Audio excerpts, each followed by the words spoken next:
quickly let us have a quick understanding of three important terminologies. That's corporate ethics, governance, and profit.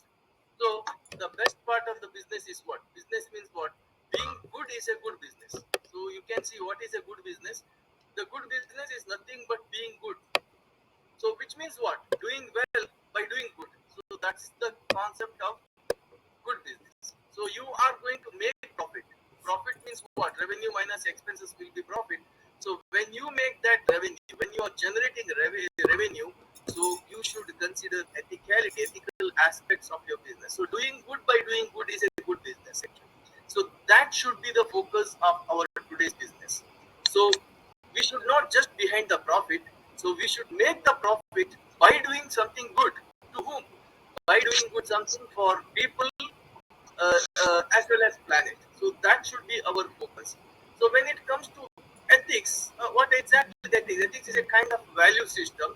So it is described in terms of moral philosophy. So ethics means what? So the principles which I follow, which might have been derived from my society, which might have been derived from my value systems, or which might have been derived from my religious concepts, whatever it is. So ethics is an individual item which is a outcome of my surroundings, outcome of my environment. So if the ethic means if my I'm principled, if I'm highly ethical individually, so then what happens? Then the whole system will do only good. So I cannot anticipate something wrong. I cannot do something wrong because my value system is good only. So I used to remember one small story, like in old ancient days. So the Rishi Munis, they used to live in a forest. So they are highly principled, highly ethical, value behavior people. So one day they found that just for a change, let's fight each other. Like because in the outside, in the world, the people used to having different type of life. So we will just for the sake of fun, let's fight today like ordinary people they are doing in the outside the world. So then there should be a reason to fight. So what is the reason they said? So there is a store. One sage said, I will say it is my store. Then another sage, they said, you should say it is your store. So then I say mine, you say yours, then let's start the fight. Then the game started. So then the one Rishi said, this stone is mine. Then another person said, instead of telling that, oh, is it? If it is yours, you please take it. There ends the matter. So this is why so happened because their ethical principle is so that they cannot say even for one wrong things. So what I'm trying to say is in an ethical, if the whole members in a society are highly ethical, then whatever they do, it will be a good only. So doing well is a good business today. That happens only if the people are ethical. Now, the ethical, if the people are not having ethical principle, then that should be governed by rules and regulations. Then it comes corporate governance. So if the entire society is highly ethical, then there is no need of corporate governance. So the corporate governance is what? Extension of ethical values, wherein we will set the rules, procedures, etc., for the purpose of governing the business in a right manner. So which is normally covers fairness of the business, transparency of the business, accountability of the business, as well as responsibility of the business. For each and everything, we will be having a set of rules, procedures, etc. Well, so then it comes what? Then it comes profit. So now, if my whole society is highly ethical, or if the environment is highly governed by corporate governance, which is focusing on fairness, transparency, accountability, and responsibility, then the profit generated by this kind of environment is always ethical profit. Please understand, we should focus on ethical profit. Ethical profit means what? I am generating the business by doing good to the society. Doing good to the society. So doing good to the society means what? I am taking care of entire global ecosystem at the time of making profit. So I will not harm the people at the time of making profit. I will not harm the environment. I will not harm the planet. So that should be the focus of our modern business for the purpose of sustainability.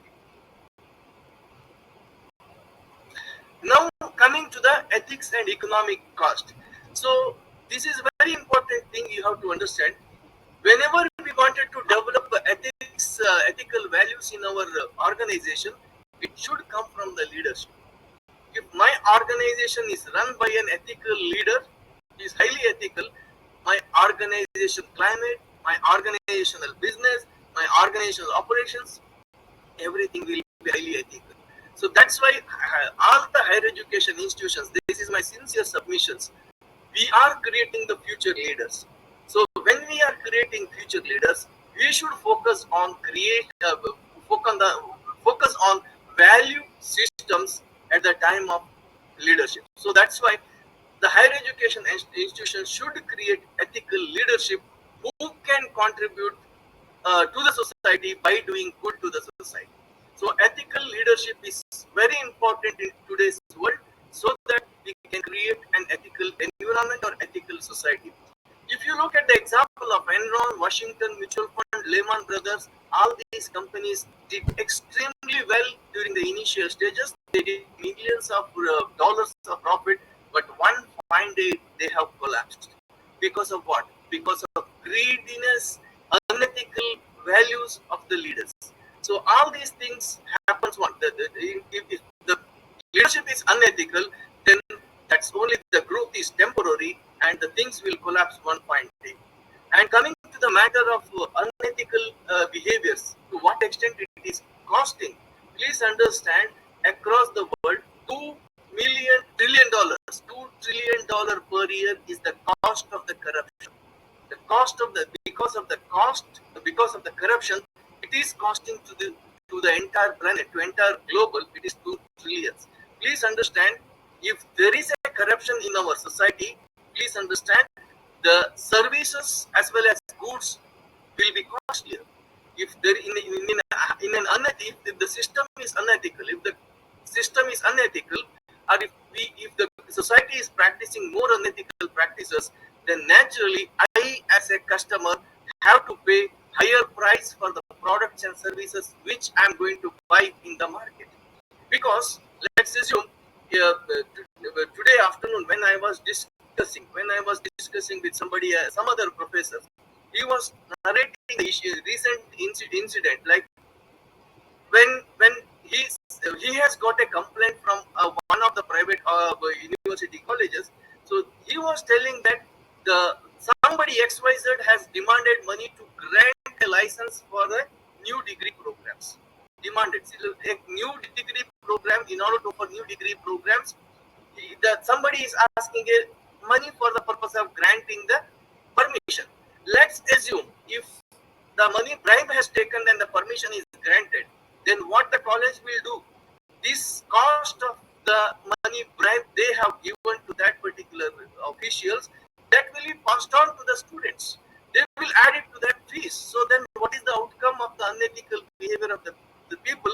It will add to the cost to the society. So the service delivery will be at a higher cost. That is the direct impact of the corruptions. Then looking at the ethics in finance, so unethical issues we can identify in financial scenario, like window dressing, misleading financial accounting. It's a part of unethical aspects in finance. And third, related that sometimes related party transactions are not at arm's length, so that will not be given full disclosure. Insider trading, security fraud, and manipulation of financial market, and executive compensation also you can manipulate. That's why the Enron issue has come. The Enron company has come for collapse because of this executive compensation issue. Bribery, kickback, overbilling expenses, all these things, even fake reimbursement, all are the part of unethical aspects in financial as well as business organizations. So now coming to the point of, I hope I may be having another 10 minutes time. If time is there, then you can ask me to stop, no problem. So now ethical as well as legal standards. Like for example, you can see two important things here. One is sometimes what I do is ethical, but it may be illegal. So, for example, in my organization, I know that something happening wrong, which is unethical practices are happening. So then, as a employee of that organization, should I keep silent?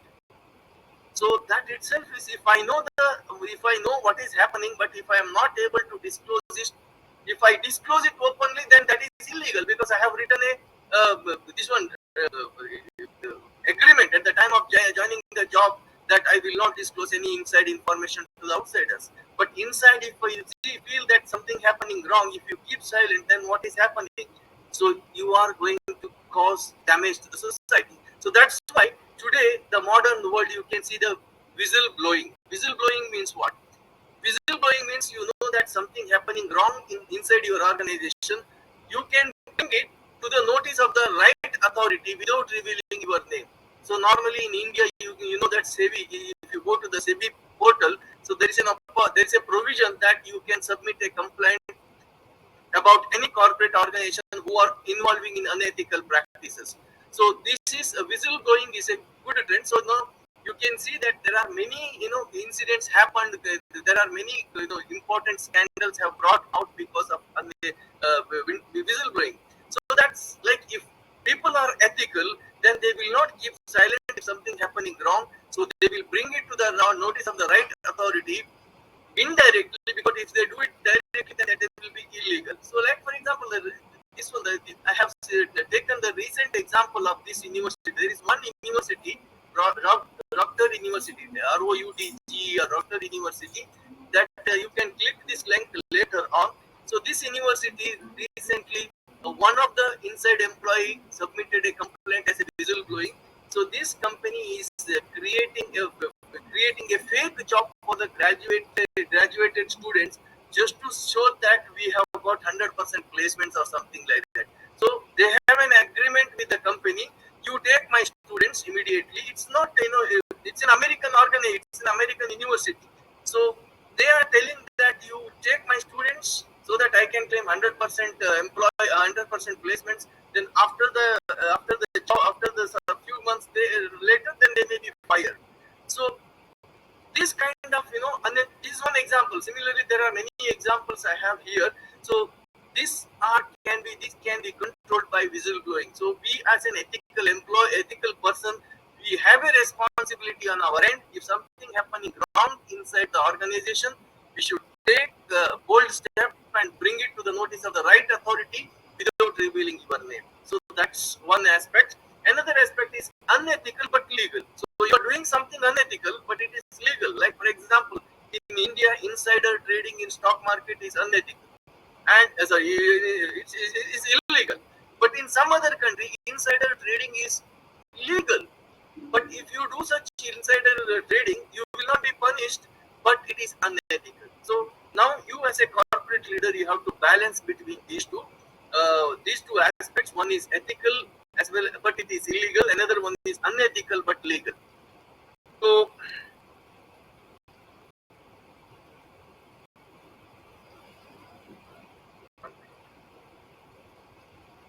sorry,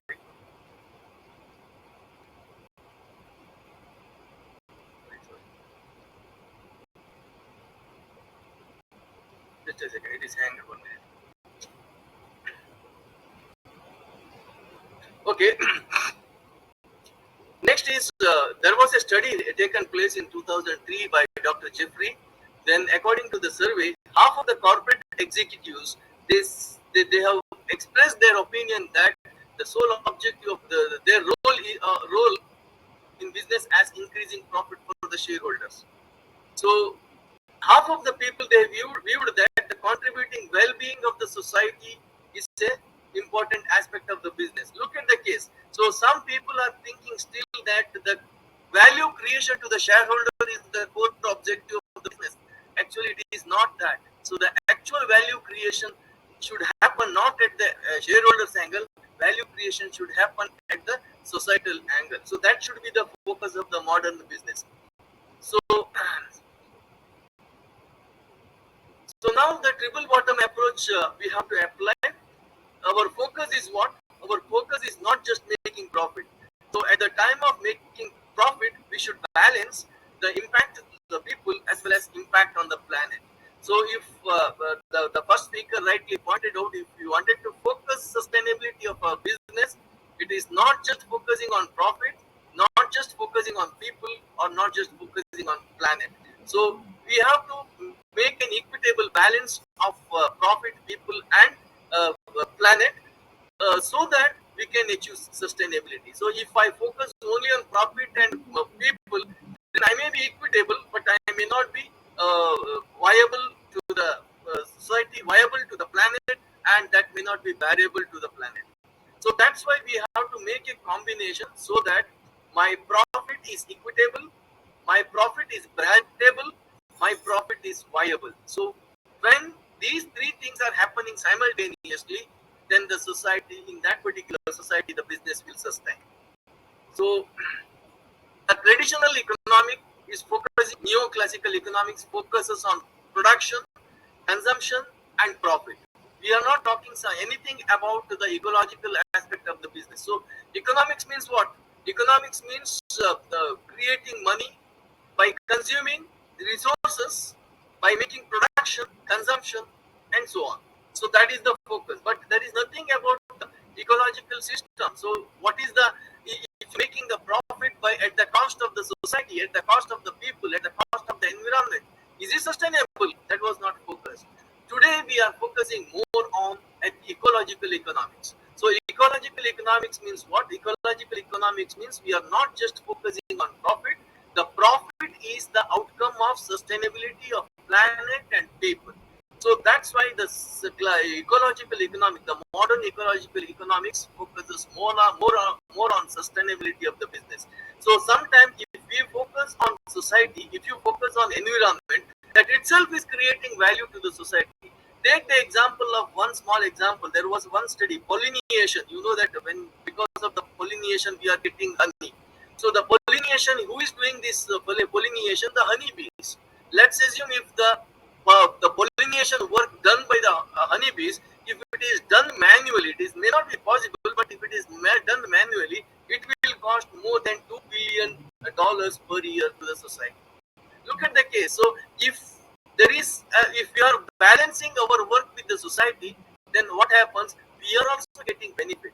You know that somewhere in 1960 in China, what happened? The leader, the leader has, somebody has advised the leader that the birds are, eating the corns and paddy and all. So that's why if you kill the birds, then what happens? We can save so much of paddy and so much of grain. So that will be used by us. So then the king, the leader ordered to kill he started giving incentive. If you bring one bird, right?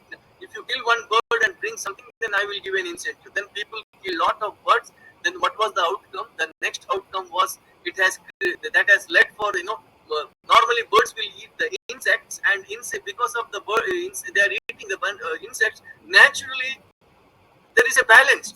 So then what happens if the birds died? Then the insects number as population have increased, and they started spoiling the entire grain as well as paddy. Then the drought has happened. So somewhere in 1960 or somewhere, one of the reasons that drought happened in China is a man-made drought. It's because they have cut the what is that called, ecological balance.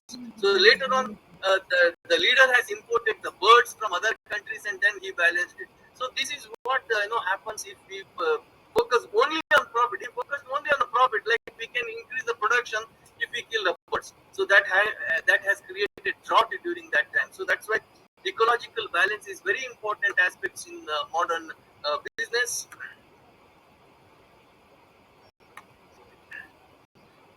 So today's the trend of investment is what? The today's trend of investment is what? In olden days, when we teach finance, when you make investment, you should see risk and return. So what is the risk of that business? What is the return of the business? If the risk and tolerable, then you can go ahead with the business. But today, we are adding one more component to accept or reject the new business, that is risk and return plus impact on a society. So, what is the impact of my business on the society? Is it a positive or negative? If it is negative, however good it is, however profit it is, if the impact is negative, such businesses are not required to our society. So that's the reason the new theme of investment has come in modern business, that is social responsible investing. That's nothing but sustainable and responsible investing. These all are the themes of investments: corporate social responsibility, environmental, social, and governmental investing, green investing, and impact investing. So these all are the new themes of investments in modern business. So there are some data they have proved that the companies which are following environment, society, social, and governance, they are making a good profit. This is a study from American context. So most of the companies which have made profit, they have got high level of balance of U, E, S, and G. And this I will take 2 3 minutes time, and then I will conclude. So this particular focus is one what the sometimes corporates come, they are telling that we are highly ethical, but actually they are hypocrite. They say that from the front, they say that we are highly ethical, but actually they are the hypocrites. So here I am talking to a group of researchers here. So I think you can do a research on Indian context or in your own context, how to measure corporate hypocrisies. That will be a wonderful idea for research. So I wanted to know my company is it's ethical or hypocritic. So how to measure if my particular company is the hypocrite? So if you measure, if you find out a index for how to measure corporate hypocrisy, that will be a very good contribution to the society. So like these are the conflicts of interest. If you see, like the CEO of Pfizer is also a member of FDA. Like Moderna CEO is also part of FDA. Like for example, FDA is controlling authority of pharmaceutical companies. If I am the CEO of a pharmaceutical company and at the same time I am taking the role of membership of FDA, which is controlling my business, to what extent it is ethical? You have to find out the answers. Similarly, you can see the last one, the Anthony Fauci. He's a CEO of NIH, and at the same time, he is also part of Wuhan Institute of Virology. I don't want to tell anything about it. When I say something, this you can understand what is the relationship between these two. So again, I am not explaining anything to you. The answer is left to you. And similarly, you can see recently there was a big rally of Bitcoin in 2021. That rally happened because of what? Because Elon Musk has told that I am started. I'm going to sell my Tesla car for Bitcoins. Then it has gone up. And what happened during that time? Before that, he started accumulated Bitcoin and he created this news, and then the price has gone up like anything in within a period of 6 months. Then he sold all the Bitcoins. Then he said that Bitcoin is at the time of mining of Bitcoins, then lot of power consumption will happen. So it is not good for environment. So then he made another statement. And well, so then is it not an hypocrisy actually? Leave it to you. So again, this person has given one more statement. Digicoin is in focus because Tesla Mars is going to buy the car is Digicoin. So these are the tactics they are using it. And again, social media. You know that how social media is changing the opinion of the people. Social media is a company. Maybe you can take it Twitter or Facebook or whatever. It's a business company, organizations. But those platforms are used for what? Changing the opinion of the people. So whether the good opinion may be changed as a bad, whatever. Is it ethical component of the business? You see how Facebook is making money by providing a social platform. Uh, but what is how it has been used, and even that the database of this social media platform being sold. So is it an ethical practice? So all these things are questionable issues. Like you can see New York Times is a corporate, it's a limited company. See, like the news about one country, if something happens about one country, the news is depicted in a different way and the news of the same incident of another country, they are depicting in a different way. The incident is same. Incident is agitation. In one country, agitation of news has been given in a bad way. Another country's agitation is given in a positive way. Like, are you not, twisting the fact and giving a wrong information to the society, which is going to damage, which is going to create lot of unrest, etc. Is it a good business? New York Times is a New York Times is a business. It's a it's a company. So is it a good business by spreading this kind of wrong information? Good business? It's again a question. Hypocrisy. Similarly, I think I am running short of time. I will skip this slide. Here, I have given a lot of examples of corporate hypocrisy. So, like Marlboro, I will take only one example. Marlboro company, it's a cigarette manufacturing company. So it has acquired Philips Morris. This particular company has purchased Philips Morris as well as British asthma company. Like by selling uh, Marlboro, I am going to create cancer patients, and once those become my customers becomes cancer patients, I have a medicine for Philip Morris, which is developing medicine for cancer, and British Asthma. This is a company which is creating medicine for asthma diseases. Like you buy the cigarette from me, and you become a cancer patient. Again, I have some other product for you, and if you become asthmatic because by smoking, I have another product. So is it a balancing ethical business? Again, a questionable. Look at this case. They say that Colgate herbal, but these are the components inside their product. So at the end, I just conclude by saying that unethical business practices will not survive in the long run, and the trust-based ethical reputation is becoming more important for the futures. So business organizations should focus on value creation to the customers as well as value creation to the society and value creation to the owner. So business means not just value creation to the shareholders. Business means value creation to the customer, value creation to the society, and value creation to the environment, planet. So this is my humble submission. With this, I thank the organizer for giving me an opportunity. And if you wish, you can follow me with this